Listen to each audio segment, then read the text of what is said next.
homem descia de Jerusalém a Jericó e caiu nas mãos dos ladrões, que o despojaram e, depois de o terem maltratado, com muitos ferimentos, retiraram-se, deixando-o meio morto. Por acaso desceu pelo mesmo caminho um sacerdote, viu-o e passou adiante.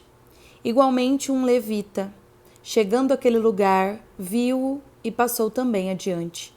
Mas um samaritano que viajava, chegando àquele lugar, viu-o e moveu-se de compaixão. Aproximando-se dele, atou-lhe as feridas, deitando nelas azeite e vinho. Colocou-o sobre a própria montaria e levou-o a uma hospedaria e tratou dele.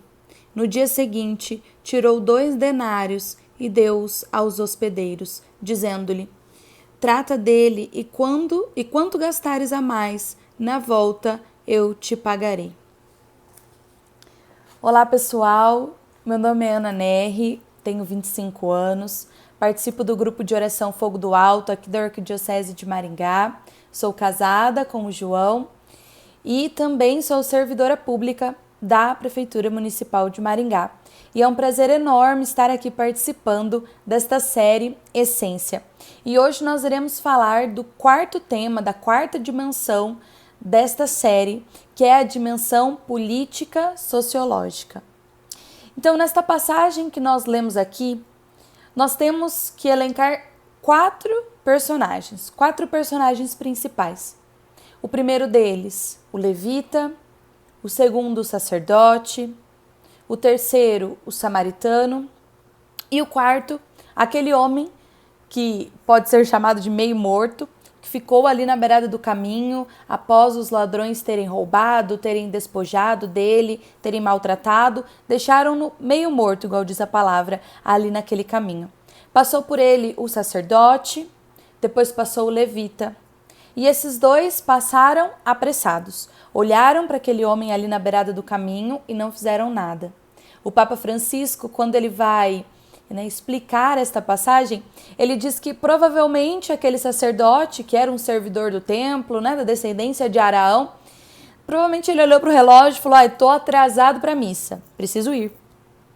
O levita, que também era um servidor do templo, da tribo de Levi, da descendência de Levi, provavelmente também não quis tocar naquele homem que estava ali meio morto, porque provavelmente tinha sangue nele, e o sangue traria impurezas para ele. Então ele também passa, desvia o seu caminho e passa.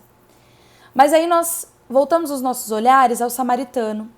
O samaritano é aquele renegado, Samaritano, apesar de ser judeu, em tempos de guerra, eles se misturaram com povos não judeus e fizeram uma miscigenação e com isso trouxe um certo preconceito para eles e eles não podiam ter contato com outros judeus. Então, era um povo renegado, os samaritanos eram um povo renegado, era um povo que ninguém dava muita coisa para eles, Nós temos a passagem do poço, que é muito famosa, onde Jesus conversa com a samaritana e isso causa um grande espanto porque ele não podia fazer isso. Mas esse samaritano, o renegado, aquele que ninguém dava nada, passou pelo caminho, viu aquele homem ali meio morto, olhou para ele e deu tudo o que ele tinha.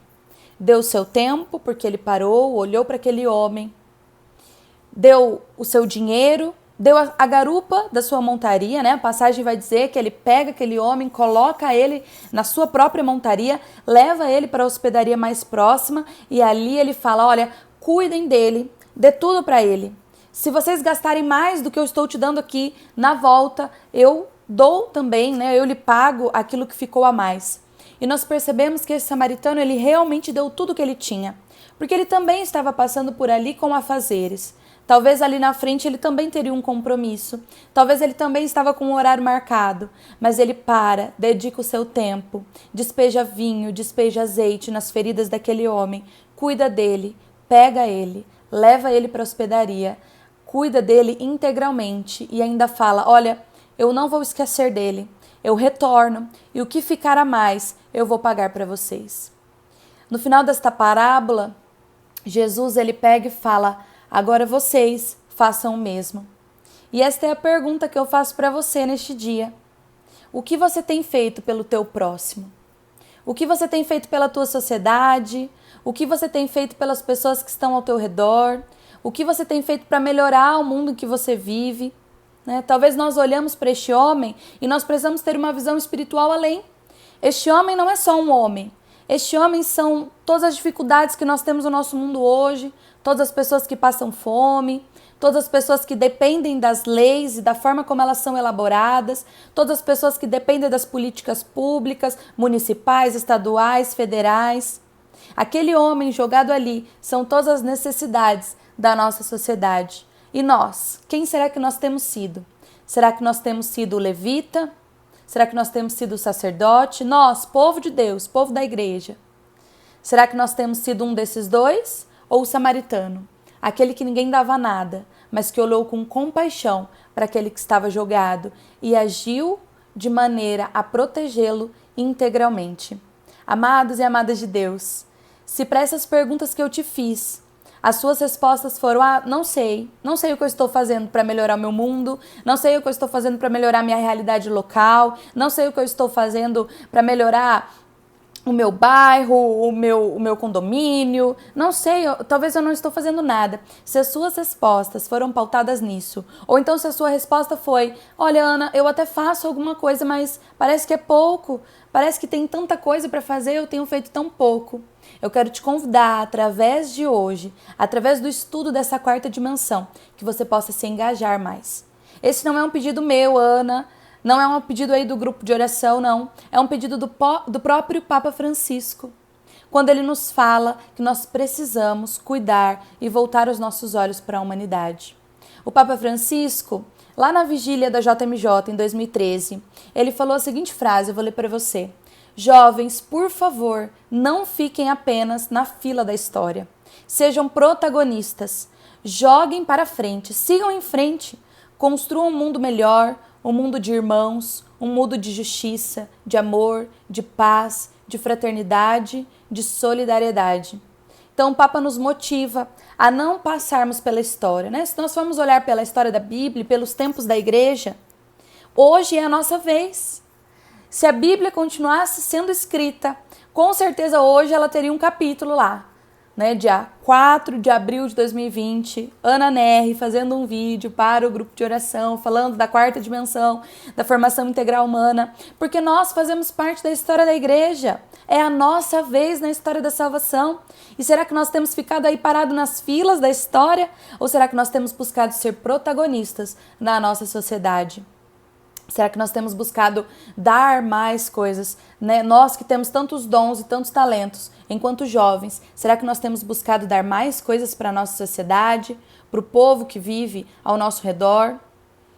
E ignorar o sofrimento humano é ignorar o sofrimento do próprio Deus. Então, se eu e você temos ignorado as mazelas da nossa sociedade, nós estamos ignorando o próprio Deus. E isso não sou eu quem digo, né? Lá em Mateus 25, Jesus fala para aqueles que estavam escutando, ele fala o seguinte, que ele estava nu e ele foi vestido, que ele estava preso e foram visitá-lo, que ele estava com sede e deram de beber a ele. E aí eles perguntam para Jesus: mas mestre, quando eu vi você assim, quando eu vi você nu, quando eu vi você com fome, quando eu vi você sendo preso? E aí Jesus olha para ele e fala assim: quando isso aconteceu para um dos meus próximos, para um dos menores do meu reino, quando isso aconteceu a eles, era a mim que estava acontecendo. Então, amados e amadas de Deus, as pessoas que hoje sofrem as injustiças, sofrem as tristezas deste mundo, não são elas somente que estão sofrendo, é o próprio Deus. Então, ignorar esse sofrimento delas, quando nós podemos fazer algo para mudar a realidade, nós estamos ignorando o sofrimento do próprio Deus. E o Papa Francisco vai nos dizer que nos envolver com a política é uma das mais altas formas de caridade. E quando o Papa ele foi fazer uma palestra em uma escola, um colégio jesuíta lá na Itália, perguntaram para ele sobre isso, né? E ele falou que o fiel, a pessoa, o leigo da igreja, ele não pode ser como Pilatos, que simplesmente lava as mãos, não. Mas nós precisamos ser os primeiros. O Papa falava que nós não podemos simplesmente criticar aquilo que tem acontecido no nosso mundo, como muitos de nós fazemos, né? Quando nós vemos uma situação de corrupção, quando nós vemos uma situação de desigualdade, nós já vamos logo criticando. Mas e nós? O que nós temos feito para melhorar isso? né? Então, se nós vemos um político roubando, um político fazendo algo que nós não achamos justo, porque nós não vamos lá, damos a nossa cara, porque nós não vamos lá e ingressamos nos espaços públicos. É isso que o Papa Francisco vai dizer. A política, ela está suja, porque falta gente de bem lá dentro. Um outro documento do cardeal Joseph Ratzinger, em 2002, ele vai dizer que não pode haver uma vida dupla. Não pode ter dois caminhos. Um lado é a vida espiritual, os valores e tudo mais, e o outro lado a vida secular, a vida na família, a vida no trabalho, a vida nas relações sociais, no empenho político e na cultura. Não pode haver essas duas vias. Não pode ter dois caminhos. Nós precisamos ser um só, e é por isso que nós estamos falando agora de formação integral. Nós precisamos ser um só. Esse é o chamado do cardeal na época, depois do nosso Papa, para nós estarmos nos engajando e sermos um só. E na história, né, o Padre Paulo, profetizando, né? O Padre Paulo Ricardo, ele vai dizer que a história dos últimos anos, né, nós sabemos que não é uma história fácil, principalmente aqui no Brasil, em termos de política, em termos de medidas, né? Há muito o que destruir a família, há muito o que fizeram para tentar destruir, inclusive a nossa fé, os nossos valores morais, a nossa ética. E tudo isso também aconteceu, né, de acordo com o Padre Paulo Ricardo, porque nós não assumimos de maneira responsável os nossos encargos na esfera política. Então, né, se nós chamássemos São José Maria Escrivá para falar sobre isso nos dias de hoje, ele diria que não é simplesmente uma crise política, uma crise sociológica, não, mas é uma crise de santos, porque somente um testemunho santo e piedoso terá a força de barrar o avanço do mal. Martin Luther King, ele vai dizer que o que preocupa ele não é o grito dos maus, mas é o silêncio dos bons. Então, quanto mais tempo nós vamos ficar em silêncio, sem ocupar os espaços, enquanto nós não ocuparmos os espaços, amados, os maus vão ocupar. Os maus vão falar por nós enquanto nós não falarmos. Eles vão dizer o que eles pensam enquanto nós não dissermos o que nós pensamos. E o que nós pensamos são os valores do Evangelho. E nós precisamos gritá-los à sociedade. E nós precisamos colocar a nossa mão na massa, né? Nós sempre falamos de uma frase que é muito comum. A fé sem obras é uma fé morta. Mas as obras sem fé também é morta. Então, o que eu estou falando aqui para você, te interpelando, tentando fazer com que você entenda, não é que nós precisamos prestar um mero assistencialismo para a sociedade, não é isso, né? Nós precisamos sim olhar para o reino de uma maneira espiritual e entender que nós temos um chamado para atuar e servir ali de maneira construtiva e de maneira sólida, objetiva. E talvez você está assistindo esse vídeo até agora, e glória a Deus que você está até agora aqui nesse vídeo. E você pode estar perguntando, mas Ana, eu não sei o que eu posso fazer, o que eu posso fazer para ajudar, onde eu posso ir, o que eu posso procurar, né? O que eu posso fazer para me dedicar mais. E aqui eu vou te dar alguns exemplos práticos da minha realidade de vida, e aí por isso que lá no início do vídeo eu falei qual era a minha profissão, né? Alguns testemunhos práticos da vivência aqui na Arquidiocese de Maringá que nós temos, e que você, da onde você for, você está escutando esse vídeo, né, que o Espírito Santo de Deus possa convencer o teu coração de que é preciso fazer algo a mais aí na tua vida. E aqui eu vou te dar algumas dicas, né, alguns exemplos práticos do que eu vivo aqui, e que, se for da vontade de Deus, pode incomodar teu coração e fazer com que você também se dedique aí na sua diocese, aí na sua cidade, nos poderes que tem aí na sua cidade, enfim. Bom, então, não poderia deixar de falar aqui de um ministério que eu amo de paixão, que eu acredito muito, que eu acredito no trabalho, que eu acredito que ele precisa estar dentro dos grupos de oração, que é o Ministério de Fé e Política, que é um ministério que, infelizmente, muita gente tem uma visão muito equivocada, pensam somente no mandatário, naquele que vai lá concorrer a uma eleição, mas não. O Ministério de Fé e Política, ele vai muito além disso. Ele não está ligado somente aos vocacionados ao mandato, né, a uma vida de mandatários, não. Ele vai abranger nós que somos leigos, ele vai abranger você que é um servidor público, que fez um concurso, que passou, ele vai abranger você aí na sua profissão, aonde você está, ele vai abranger você que é servo do grupo de oração, ele vai abranger a todos nós, Renovação Carismática Católica, porque o Ministério de Fé e Política é juntar a fé com a política, e fazer política nós fazemos a todos os instantes da nossa vida. Desde uma simples compra que nós fazemos pela internet, desde uma simples conversa que nós temos com o vendedor e nós, até uma eleição municipal, estadual, federal, até uma elaboração de uma política pública, até os 3 poderes que nós temos, judiciário, legislativo, executivo, as cobranças, enfim, o Ministério de Fé e Política vai envolver tudo isso. Então, talvez seja o momento de você se engajar mais aí no Ministério de Fé e Política da tua diocese. Ah, Ana, mas aqui tá tão parado as coisas. Aí que tá, irmão. Vamos movimentar você. Pega você que é jovem, que tá me escutando. Vai atrás do seu coordenador diocesano, vai atrás do coordenador do grupo de oração. Fala para ele que você quer ajudar no que for preciso. Leve o Ministério de Fé e Política até os grupos de oração da tua diocese. Vamos fazer com que esse ministério seja conhecido e mais atuante nas nossas dioceses. E aqui vai uma outra dica muito legal, que são os conselhos municipais. Não sei se você já ouviu falar, não sei como está essa situação aí na tua cidade, mas os conselhos municipais são conselhos previstos constitucionalmente. Então, eles são órgãos de poder que estão na mão do povo, na mão da sociedade civil. Também tem participantes da sociedade, dessa sociedade civil organizada e também dos órgãos do governo.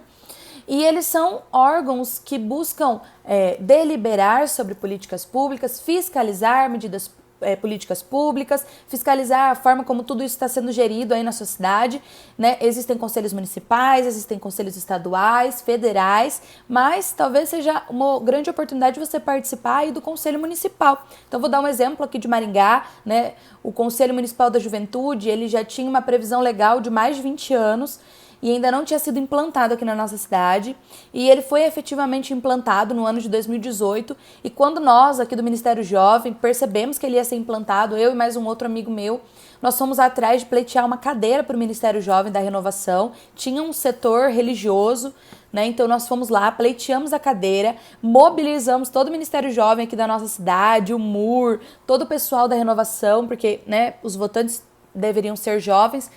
Então, todos os jovens da Renovação mobilizamos, eles foram lá nas urnas, votaram, nós fomos eleitos e ainda, depois disso, eu fiquei na titularidade da cadeira, estou ainda hoje na titularidade da cadeira, e aí nós conseguimos, dentro do conselho, também ser eleitos presidente do Conselho Municipal da Juventude aqui de Maringá.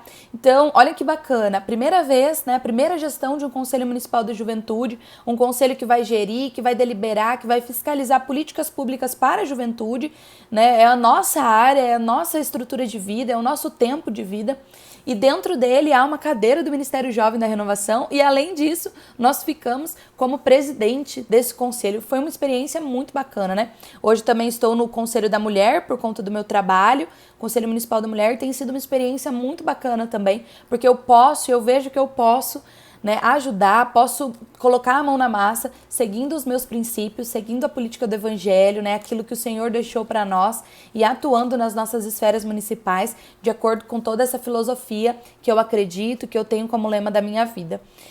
Então, esse é um grande exemplo que você pode se engajar aí na sua cidade, mas tem muitos outros, Se você é servidor público, amado, e no seu trabalho, qual seja no setor privado ou no setor público, não tem problema, mas você que atua aí, que trabalha, utilize o teu trabalho também como um meio de missão, sabe? Utilize o teu trabalho também como um meio de evangelização. Evangelize as pessoas que estão próximas de você. Quando você for atender alguém, se você atende. Quando você for fazer qualquer coisa dentro do seu trabalho, enxergue isso com um olhar espiritual. Enxergue a interferência que você tem na vida de outra pessoa e utilize disso como uma forma de evangelização.